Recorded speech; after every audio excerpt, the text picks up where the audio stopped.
Olá, seja muito bem-vindo à nossa sexta aula do nosso curso de História do Brasil. Aqui quem fala é o professor Luciano Vernieri.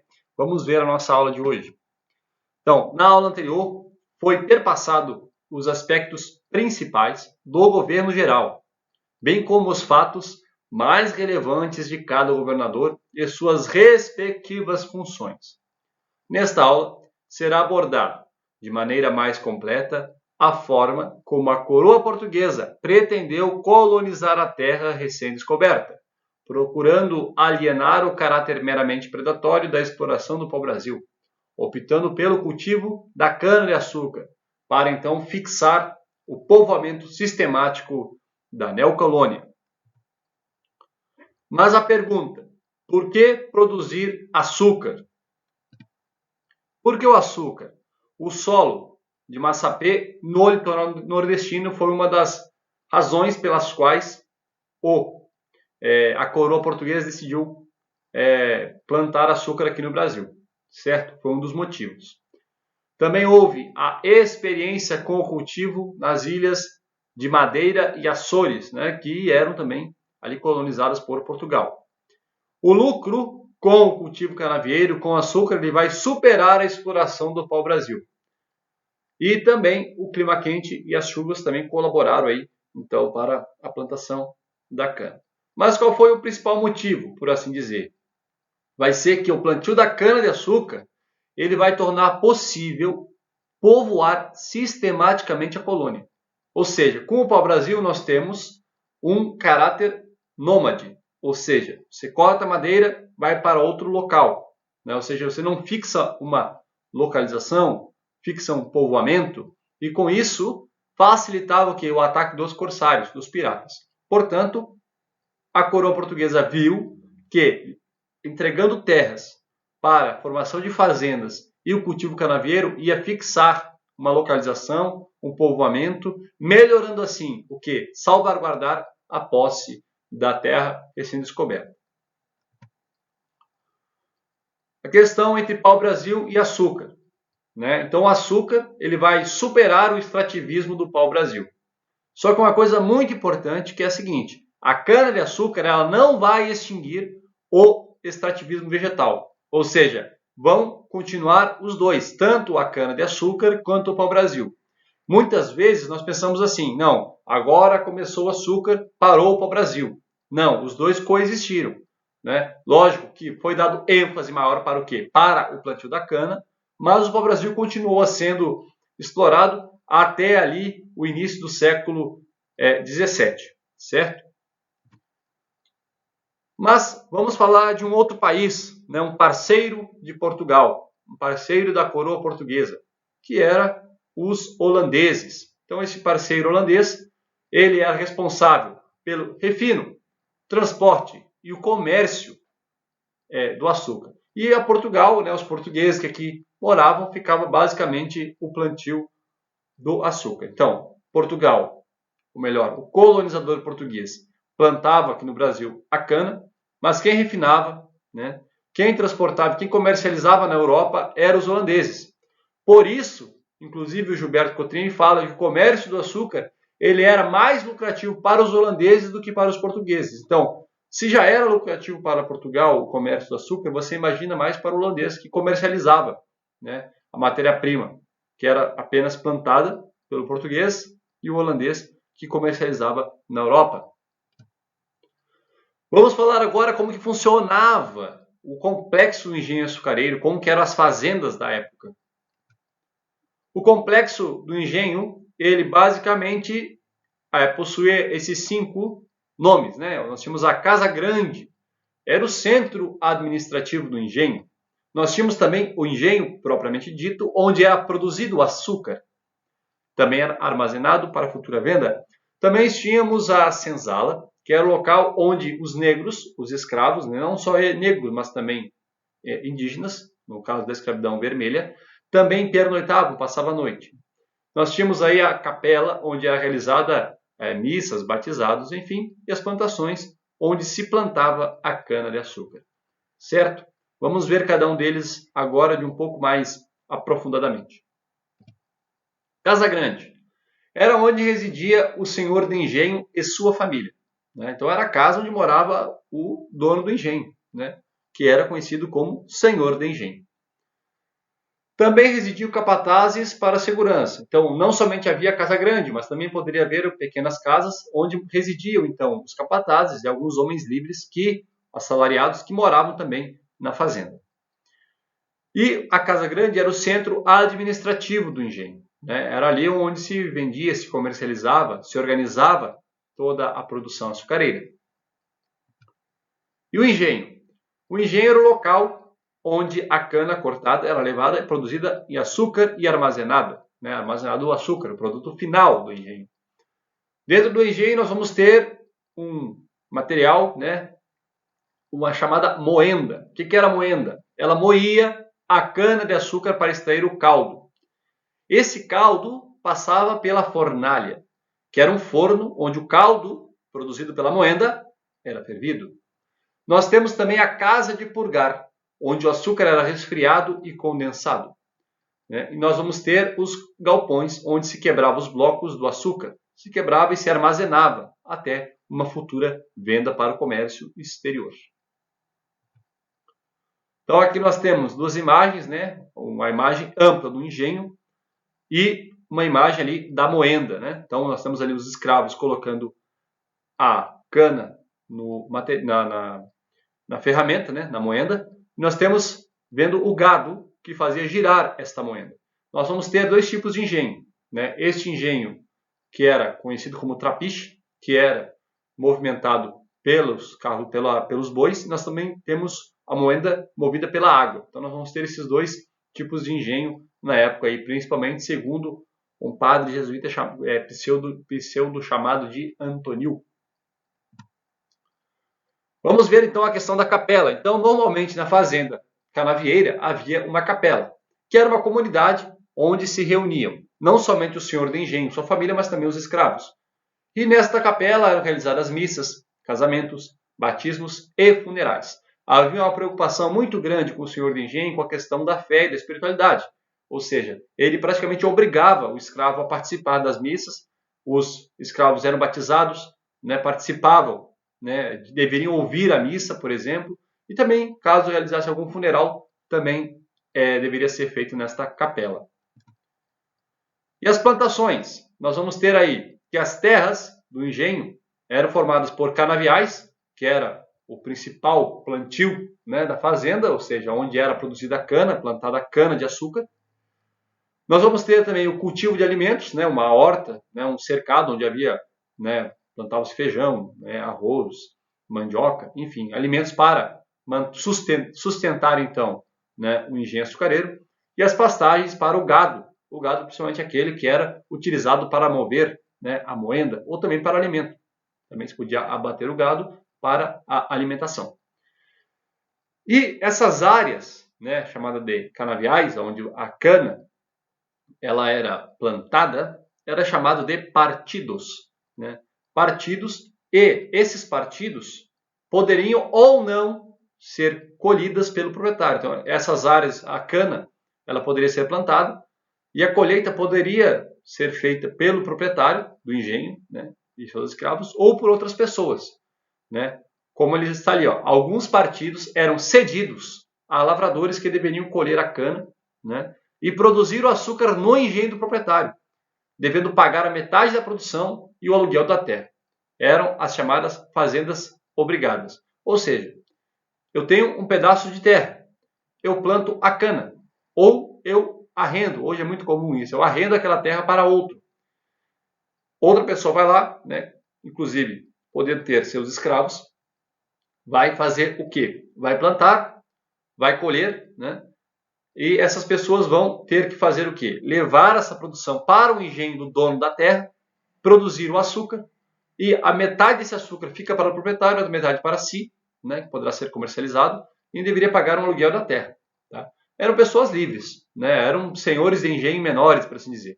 Né? Estavam ali abaixo do grande senhor de engenho, que era o proprietário da terra, mas também seria possível, através do seu trabalho, conseguir, quem sabe, adquirir uma terra e também se tornar um senhor de engenho. Aqui nós temos uma imagem geral do que era o engenho de açúcar, né? Ou seja, a fazenda do engenho. Então nós temos aqui, bem à esquerda, nós temos aqui apontado pelo mouse, nós temos a Casa Grande, nós temos aqui a capela, mas aqui nós temos a questão da senzala, né? O local onde viviam os negros, né? Nós vamos ter aqui em cima o engenho com a sua moenda, os galpões, a casa de purgar, e aqui ao lado nós temos a plantação. Então aqui é só para ilustrar, né, basicamente como estava organizada, né, o complexo do engenho açucareiro. Vamos falar agora então da sociedade açucareira aí no século XVI e XVII. Então, a sociedade, no topo dessa sociedade nós temos ali o senhor de engenho, né? Vamos ter também aqueles que eram funcionários diretamente ligados à coroa, mas o senhor de engenho, dentro da colônia Brasil, estava numa posição muito alta nesta classe, né? O senhor de engenho era o dono do engenho açucareiro. E ele possuía o quê? Escravos. Então, o escravo era o oposto do senhor de engenho, era os mais pobres, por assim dizer, né, desta sociedade. E ele era basicamente o quê? A mão de obra do engenho. Esse escravo tanto era o escravo índio quanto o escravo africano. Nós vamos ter alguns assalariados que trabalhavam para quem? Principalmente para o senhor de engenho. Nós vamos ter o mestre de açúcar, que ele dava o ponto do açúcar, né? Os purgadores, né, que purificavam esse açúcar. O agregado, né, que trabalhava onde? Nos serviços gerais. Né? E nesses agregados também havia os capatazes, os jagunços, né? Enfim, os que cuidavam da segurança do engenho. Nós vamos ter os feitores, que são alguns auxiliares diretos ao senhor de engenho. Também havia nessa sociedade, né, não no engenho, mas na sociedade em geral, nas cidades, os profissionais liberais, né, médicos, advogados, engenheiros, entre outros. Feitor-mor. Quem era o feitor-mor? Ele administrava a propriedade do senhor de engenho. Ele não era o senhor de engenho, ele não era o dono do engenho, mas ele era como que um gerente do engenho. Tá? Dentre as atribuições do feitor-mor estavam mandar contar, confessar e castigar os negros. Os 3 Cs. Contar os negros, saber a quantidade. Mandar confessar, tá? Então mandava lá, chamava-se o padre, que normalmente no engenho havia um sacerdote, havia um padre, né?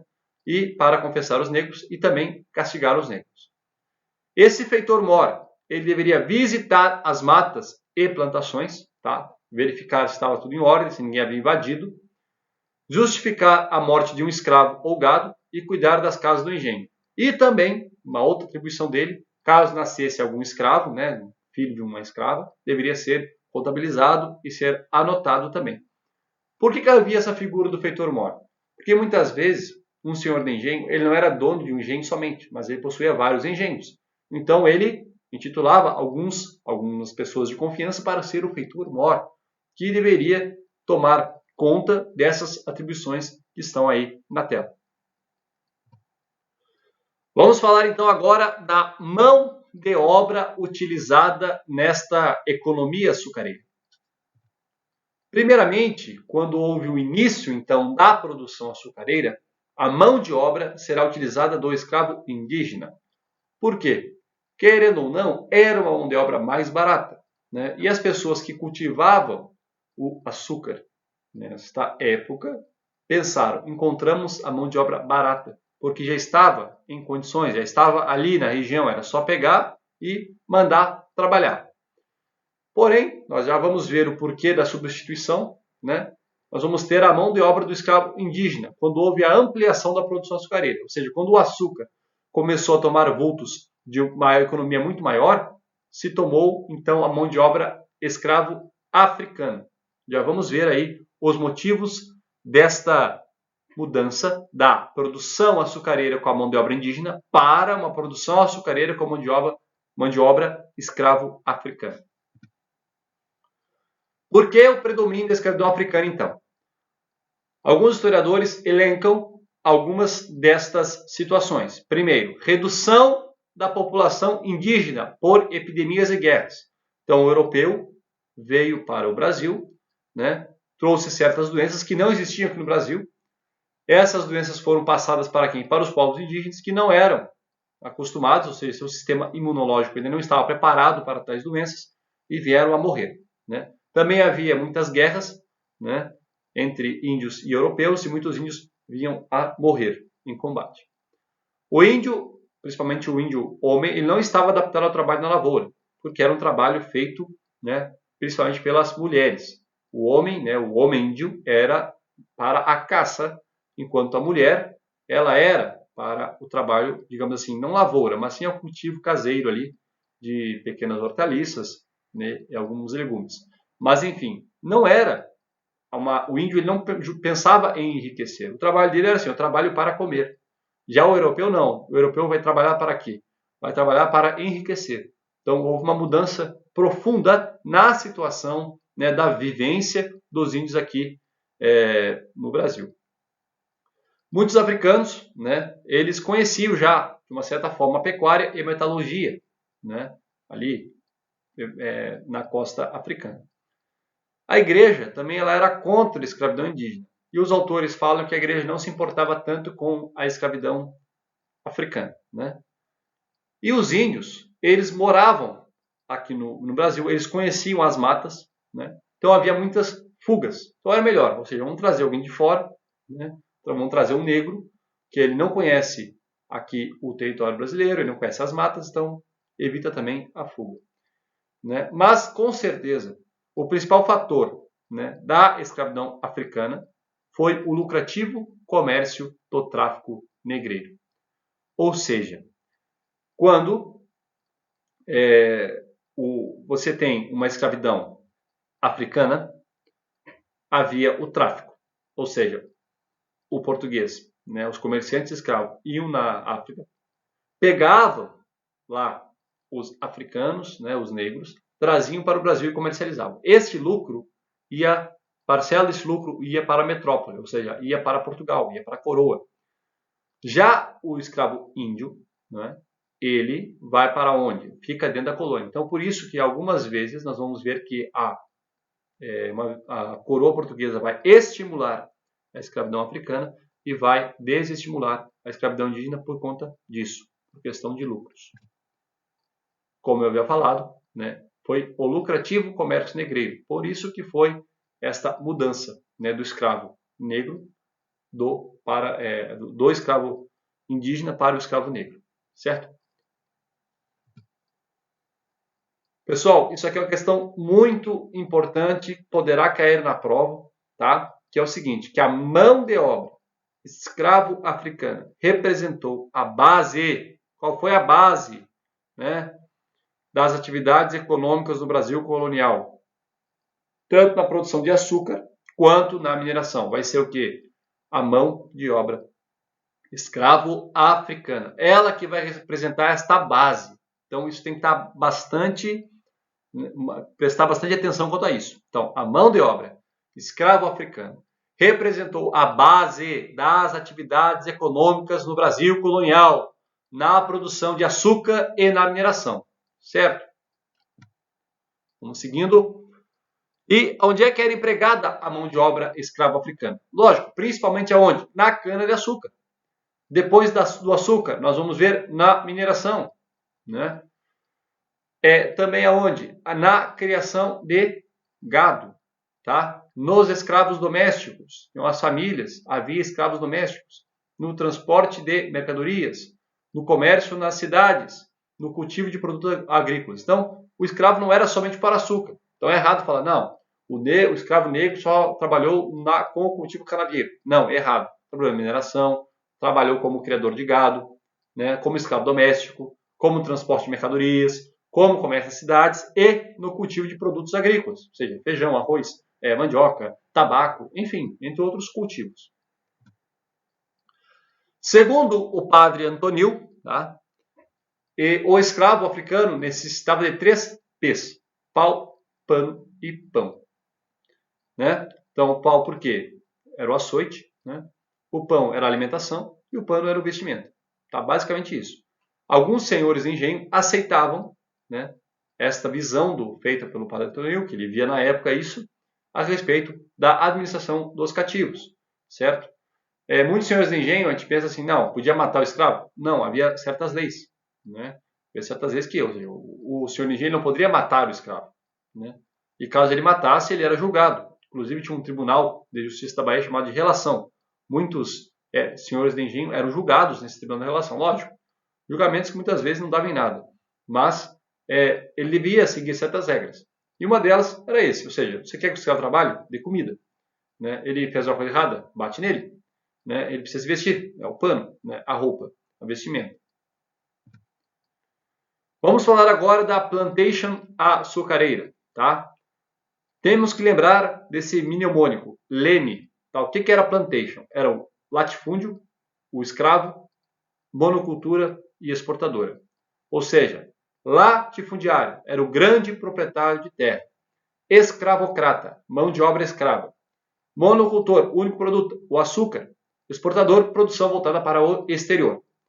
Então, a plantation foi a forma básica da colonização portuguesa no Brasil até a exploração aurífera. Tá? Então, eu tenho que lembrar desses 4 itens: latifundiário, escravocrata, monocultor e exportador. Então, nós temos o quê? Grande propriedade de terra. O senhor de engenho e sua fazenda eram grandes, né, latifúndios. Qual era a base da produção? Né? Quem era que mantinha a produção? Era a mão de obra escrava. E nós vamos ter um único produto, o açúcar, que domina o mercado externo. E nós vamos ter uma produção voltada para onde? Para fora do país, não interna. Certo? Mas uma coisa que nós temos que ter em mente, caso venha cair na prova, né? A economia do Brasil colônia não vai se reduzir à plantation.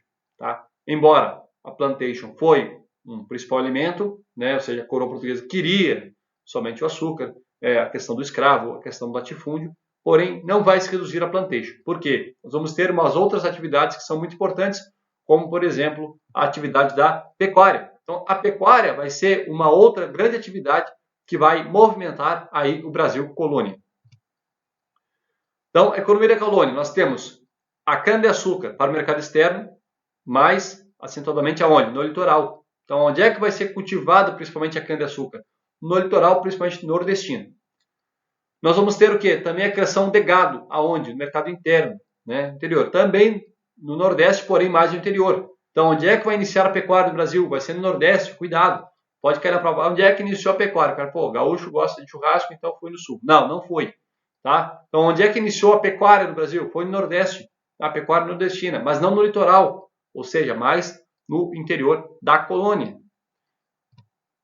A criação de gado destinada ao mercado interno foi uma das principais atividades econômicas do período colonial. Então, além do gado servir como alimento e fornecer o couro, os bois também foram utilizados como força motriz e meio de transporte. Isso está ali no livro do Gilberto Cotrim. Basicamente, a relação da mão de obra. Nós vamos ter na pecuária um trabalho relativamente livre, né? Embora houvesse escravos, o trabalho era mais livre, ou seja, deveria se confiar mais ao escravo. Né? Então era um trabalho livre, o escravo andava lado a lado normalmente ali com o dono, né, da fazenda de gado. E na cana-de-açúcar nós vamos ter o trabalho escravo, certo? Vamos para a nossa síntese, concluindo a nossa aula de hoje.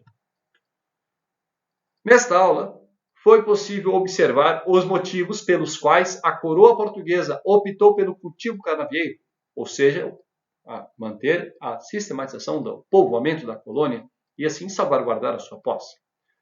Uma vez que seria ocupar a terra, né, formando núcleos de povoamento. Né, também foi perpassado como funcionava o complexo do engenho, ou seja, a casa grande, onde morava o senhor do engenho, sua família, né, algumas outras casas, né, anexadas próximas ali à casa grande, onde moravam os trabalhadores livres, né, a capela, onde eram realizadas as missas, né, os batizados, os casamentos, os funerais, a senzala, né, o local onde pernoitavam os índios, né, um local bastante rudimentar, né, normalmente feita de barro, todo mundo morava meio que junto, né, a senzala não era um espaço muito cômodo, né, famílias inteiras ocupavam um galpão gigante, né, e não tinha privacidade nenhuma, as famílias de escravos viviam umas pelas outras, né, enfim, uma junto com as outras, não tinha uma separação, né, muita higiene também. E o engenho propriamente dito, onde nós vemos ali, né, a questão da moenda, dos galpões, da casa de purgar. Né? Também vimos as plantações, onde estavam os partidos, né, as plantações canavieiras. Também os canaviais, né, os canaviais. Também vimos a questão dos bens alimentícios para a manutenção do engenho, né? Onde plantava-se arroz, mandioca, né? Feijão, enfim. Também vimos, né, a respeito da mão de obra, né? E sobre a importância da pecuária. A pecuária, né, ela é considerada uma atividade muito importante do período colonial, né, pois o gado serviria como alimento e força motriz para mover o engenho açucareiro, por exemplo. Pessoal, essa foi a nossa aula de hoje, nossa aula número 6. Agradeço por ter me acompanhado até aqui. Espero que tenham entendido. Caso ficou alguma dúvida, basta deixar aqui nos comentários do vídeo.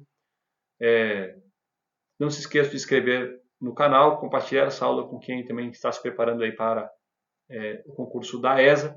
Tá? Eu agradeço a todos por me ter acompanhado até aqui. Deus abençoe e até a próxima.